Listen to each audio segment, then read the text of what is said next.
একা থাকতে চাই। আমি একা থাকতে পছন্দ করি শুধুই নিজেকে ভালো রাখার জন্য।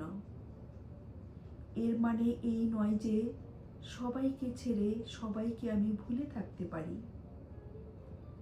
আমি একা থাকতে চাই এর মানে এটাও নয় যে দুঃখমগ্ন অসহায় জেলখানার কয়েদির মতো।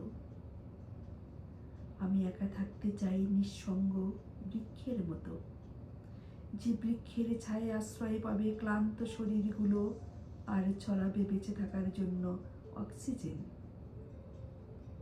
আমি নদীর বুকে উতাল পাতাল ঢেউ না তুলে নির্জন নদীর মতো শান্ত মনে একা চলতে চাই। আমি খণ্ড খণ্ড দেশের মতো স্বাধীন স্বতন্ত্র হতে চাই না, বিচ্ছিন্ন বিভক্তও হতে চাই না। আমি চাই এক মনে এক পৃথিবীর বুকে জড়িয়ে থাকতে।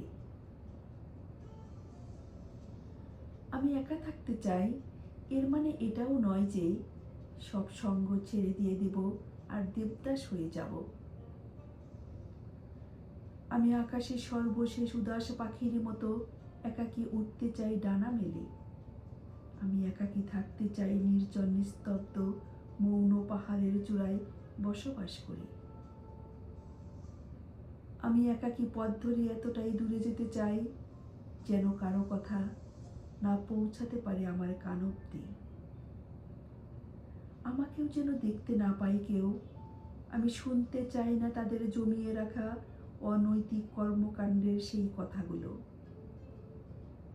আমি একা থাকতে চাই নির্জন নিস্তব্ধতায় ঘেরা নিঃশব্দ দ্বীপের মাঝখানে।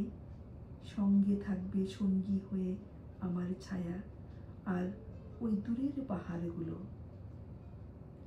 আমি একা থাকতে চাই নির্জনে বসে, তবে দীর্ঘশ্বাসে ফেলে নয়, শূন্যতায়ও ভর করে নয়। আমি একা থাকতে চাই নির্জনে বসে, কবিতার মধ্য দিয়ে লেখনী ধারায় কথার মৌনতা এনে লেখার জগৎ রচনা করে।